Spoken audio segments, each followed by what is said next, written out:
Hello everyone, welcome to my channel. तो भाई आज हम बात करते हैं हमारे नेक्स्ट टॉपिक की, जो कि हमारा थायराइड ग्लैंड्स। तो हम पढ़ रहे हैं कि भाई ड्यूरिंग प्रेगनेंसी हमारे ग्लैंड्स यानी कि एंडोक्राइन सिस्टम जो होता है उसका क्या रोल होता है प्रेगनेंसी के अंदर। तो इसमें हमारा जो टॉपिक दिया गया है इसमें बताया गया है मॉर्फोलॉजिकल चेंज ड्यूरिंग प्रेगनेंसी। तो मॉर्फोलॉजिकल का मतलब हो जाता है स्ट्रक्चर्स वाइज जो चेंज आता है हमारी बॉडी के अंदर ड्यूरिंग प्रेगनेंसी। तो इन्होंने बताया है कि भाई जो hyperplasia of the thyroid glands occur during normal pregnancy and cause silently and generalized enlargement of the glands whoever pregnant women remain यूथायराइड। तो इनका कहने का मतलब ये है कि हाइपरप्लेसिया जो होता है वो हमारे थायराइड ग्लैंड्स का जो हमारी जो नॉर्मल जो प्रेगनेंसी का जो नॉर्मल टाइम होता है तो उसके अंदर हमारा थायराइड ग्लैंड्स का जो हाइपरप्लेसिया की कंडीशन जो है वो हमारी हो जाती है। तो कारण क्या क्या रहता है इसमें कि भाई जो हमारा जो ग्लैंड्स होता है ना वो थोड़ा बहुत यानी कि साइलेंटली मात्रा में इनलार्ज हो जाता है, यानी कि उसका विस्तार होना शुरू हो जाता है। ये रीजन रहता है हमारा कि भाई ड्यूरिंग प्रेगनेंसी जो थायराइड ग्लैंड्स है उसकी वजह से हाइपरप्लेसिया हो जाता है। और जबकि जो प्रेग्नेंट वुमेन होती है उसके अंदर यूथायराइड्स जो है वो बना रहता है। यूथायराइड का मतलब हो जाता है कि भाई जो थायराइड्स है उसका सेक्रेशन कम होना, लो होना, तो हमारा यूथायराइड की कंडीशन बोली जाती है। तो ये हमारा होता क्यों है क्योंकि थोड़ा बहुत जो हमारा इनलार्ज हो जाता है ग्लैंड, तो उसकी वजह से ये रीजन हमारा रहता है। नेक्स्ट हमारा इसमें आ जाता है फिजियोलॉजिकल चेंज। तो फिजियोलॉजिकल चेंज में क्या आ जाएगा, जब भी हमारे बॉडी के अंदर जो ऑर्गन्स है जो उनके अंदर कोई चेंज आता है, जैसे कि रेनल क्लियरेंस जो होती है of the iodine is increase due to the increase glomerular filtration. तो इन्होंने बताया कि जैसे जैसे हमारा जो आयोडीन जो है वो हमारी रेनल को क्लियरनेस रेनल के अंदर जो भी कुछ उसकी क्लियरनेस करेगा, यानी कि आयोडीन जैसे जैसे इंक्रीज होगा तो क्या इंक्रीज हो जाएगा, हमारा ग्लूमरल्स का फिल्ट्रेशन भी इंक्रीज हो जाएगा। यानी किडनी के अंदर पाए जाने वाला, नेफ्रॉन के अंदर पाए जाने वाला एक छोटा सा एरिया होता है जिसको ग्लूमरस बोला जाता है, जो कि फिल्ट्रेशन का एरिया होता है, तो वो भी हमारा इंक्रीज हो जाएगा। और मैटरनल सीरम जो है iodine level fall down to increase renal loss and also due to the transplantation shift to the foetus. तो इसमें एक रीजन ये भी रहता है कि माँ का जो सीरम होता है अगर उसमें आयोडीन का लेवल अगर कम हो जाता है, ठीक है, आयोडीन का लेवल कम हो जाता है तो इंक्रीज रेनल लॉस। तो इसमें हमारे जो हमारा रेनल होती है अगर उसके अंदर लॉस बढ़ जाता है, यानी कि कुछ नुकसान या क्षति वगैरह या कुछ हानि वगैरह हो जाती है, तो और हमारा जो ट्रांसप्लांटन शिफ्ट होती है फीटस की, तो ऐसे ही कंडीशन में क्या होता है मदर के अंदर आयोडीन सीरम का लेवल जो है वो कम हो जाता है। तो इसके रीजन रहते हैं कि रेनल लॉस हो जाए या फिर फीटस का ट्रांसप्लांटेशन हो जाए, तो ऐसी कंडीशन में मदर के अंदर जो आयोडीन सीरम होता है उसका लेवल कम हो जाता है। तो नेक्स्ट इन्होंने बताया this cause hyperplasia of the glands. तो ये हमारे कारण रहते हैं ग्लैंड्स की वजह से हाइपरप्लेसिया होने के। और आयोडीन इनटेक ड्यूरिंग प्रेगनेंसी, जो हमारा आयोडीन लेना चाहिए प्रेग्नेंट लेडीज को वो 100 से 200 एचजी जो है वो पर डे हमारी बढ़ा सकती है, रिकमेंडेड बाय डब्ल्यूएचओ। यानी कि डब्ल्यूएचओ के द्वारा जो रिकमेंड किया गया है कि एक प्रेग्नेंट लेडी को पर डे इतना आयोडीन कंज्यूम करना चाहिए, ठीक है। तो उसी के हिसाब से आप उसको बढ़ा सकते हैं। There is a rise in the basal metabolic rate.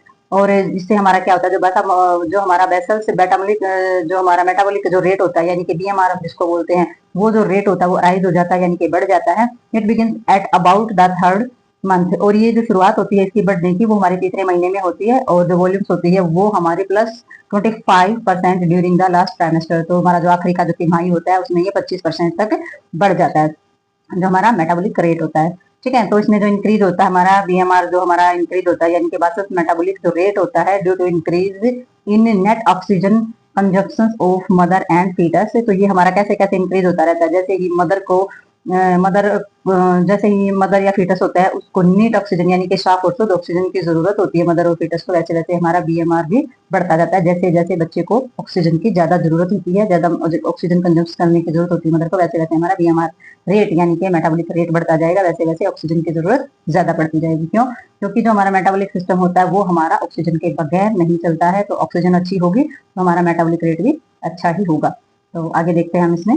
तो वही हम इसके अंदर देखते हैं हमारा ये है एड्रेनल कॉर्टेक्स। तो एड्रेनल कॉर्टेक्स जो हमारा होता है ये हमारा किडनी के ऊपर पाए जाने वाला ग्लैंड्स होता है। कॉर्टेक्स पार्ट होता है ग्लैंड्स के बाहर का हिस्सा, और मेडुला पार्ट होता है ग्लैंड्स के अंदर का हिस्सा। तो ये जो हम बात करते हैं हम एड्रेनल कॉर्टेक्स की कर रहे हैं। और एड्रेनल कॉर्टेक्स से जो हॉर्मोन्स हमारे रिलीज होते हैं वो कौन सा बढ़ता है और कौन सा घटता है वही इसके अंदर दिया हुआ है।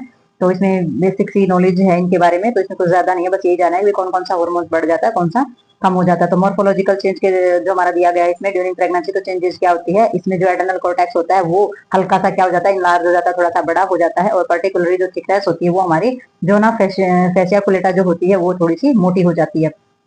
तो चेंजिंग क्या आते हैं हमारे फिजियोलॉजिकल चेंज के अंदर, अगर हम सिग्निफिकेंट इंक्रीज सीरम लेवल देखें तो हमारा सीआर एसीटीएच हमारे सारे हार्मोन्स के नाम है। एल्डोस्टेरोन जो होता है, ठीक है, डीओसी हमारा जो हमारा कोर्टिकोस्टेरॉइड से हो जाता है, या फिर हमारा डेक्सोकोर्टिसोन हो जाता है, या फिर हमारा ग्लोबुमिन हो जाता है। तो ये सारे के सारे जो हमारे कॉर्टिसोल्स है ये हमारे कॉर्टिसोल्स फ्री है, ये इंक्रीजिंग होनी स्टार्ट हो जाती है, इनके अंदर हाई एस्ट्रोजन लेवल हो जाता है, ठीक है। और इसमें जो लेवल होता है हमारा टोटल जो कोर्टिसोल्स का, वो भी हमारा इंक्रीज हो जाता है नियर 3 टाइम्स। ठीक है, नॉन प्रेग्नेंट वाल्स। ठीक है, तो इसमें जो चीजें दी गई हैं, इसमें दिया गया है कि भाई हमारे कौन कौन से हार्मोन्स जो है वो ज्यादा बढ़ना स्टार्ट हो जाते हैं, क्या क्या चेंजेस आते हैं हमारे ड्यूरिंग ग्लैंड्स। तो ड्यूरिंग प्रेगनेंसी, ड्यूरिंग ग्लैंड्स की क्या क्या चीजें चलती है वो इसमें दी गई है। तो हमारा जो लेवल होता है वो हमारा कोस्टिकोट्रोपिन रिलीजिंग हार्मोन से है, जो कि इंक्रीज हो जाता है मार्कली।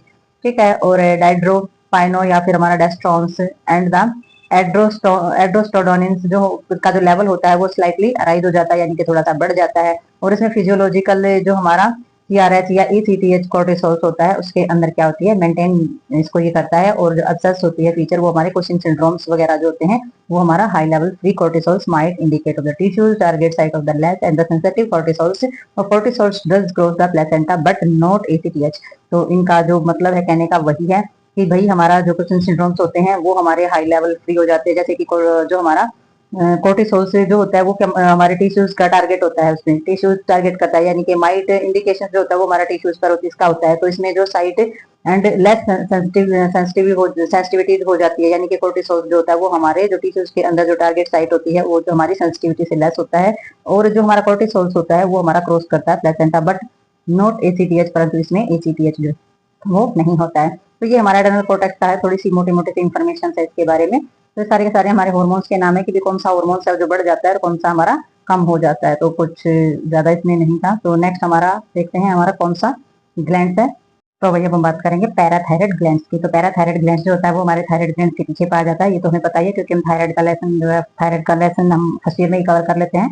तो अब हम बात करेंगे कि पैराथायराइड जो होता है ग्लैंड जो होता है उसमें क्या क्या चेंजेस आते हैं। तो हमारा मॉर्फोलॉजिकल चेंज जो होते हैं जो हमारी नॉर्मल प्रेगनेंसी में, तो उसके बारे में बात करेंगे। स्ट्रक्चर क्या प्रॉब्लम, क्या चेंजेस आते हैं हमारे। तो मैटरनल पैराथायराइड हाइपरप्लेसिया ओकस ड्यूरिंग प्रेगनेंसी। तो इन्होंने बताया है कि जो हमारी जो ड्यूरिंग प्रेगनेंसी जो नॉर्मल प्रेगनेंसी हमारी होती है उसमें मदर का जो पैराथायराइड होता है उसमें नॉर्मल जो कंडीशन होती है हमारी हाइपरप्लेसिया की वो हो सकती है। ठीक है, तो हमारी नॉर्मल प्रेगनेंसी के दौरान जो मदर के अंदर जो हाइपरप्लेसिया का मतलब हो जाता है, ये हम बार बार ये वर्ड्स आ रहा है, बार बार हम पहले भी इसके बारे में पढ़ चुके हैं। हाइपरप्लेसिया का मतलब हो जाता है हमारे टिश्यूज और सेल्स का इनलार्ज हो जाना। ठीक है, तो ये हमारी कंडीशन अराइज हो सकती है। तो फिजियोलॉजिकल चेंज में इन्होंने बताया कि जो हमारी कंसंट्रेशन होती है पैराथायराइड हार्मोन्स की, वो हमारी normal pregnancy during normal pregnancy जो है वो हमारी नॉर्मल रहती है। तो कंसंट्रेशन से हम देखेंगे कि भाई हमारी प्रेगनेंसी के दौरान नॉर्मल है या फिर नॉन प्रेगनेंसी में। तो ड्यूरिंग प्रेगनेंसी इसकी जो कंसंट्रेशन रहती है थायराइड हार्मोन्स की वो हमारी नॉर्मल रहेगी। और मेन फंक्शन जो होता है हमारा पैराथायराइड हार्मोन्स का, वो क्या होता है, वो हमारा रेगुलेट करता है, रेनल सिंथेसिस कराने का काम करता है। दूसरा हमारा जो D3 होता है, जो हमारा di hydro oxide vitamin D हम जिसको बोलते हैं, तो उसमें मोबिलाइजेशन कराता है। मोबिलाइजेशन का मतलब हो जाता है कि बोन के अंदर से कैल्शियम को जुटाना।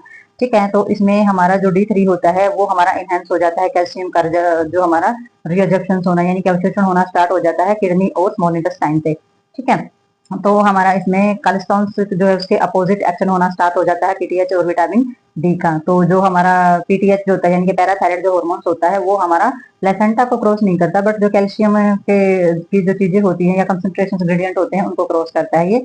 और जो डिमांड होती है हमारी कैल्शियम की फीटस को ड्यूरिंग प्रेगनेंसी, जो हमारा सेकंड हाफ प्रेगनेंसी का टाइम होता है, तो उसमें कैल्शियम की जरूरत होती है। और इसमें जो मैटरनल की जो चीजें होती हैं वो लेवल जो है D3 का, वो जब मदर के अंदर बढ़ता है तो ही मदर क्या होता है, जब मदर के अंदर बढ़ेगा तो ही बच्चे की तरफ ट्रांसफर हो पाएगा। तो मैं उसमें क्या होता है, अजेप्शन होता है।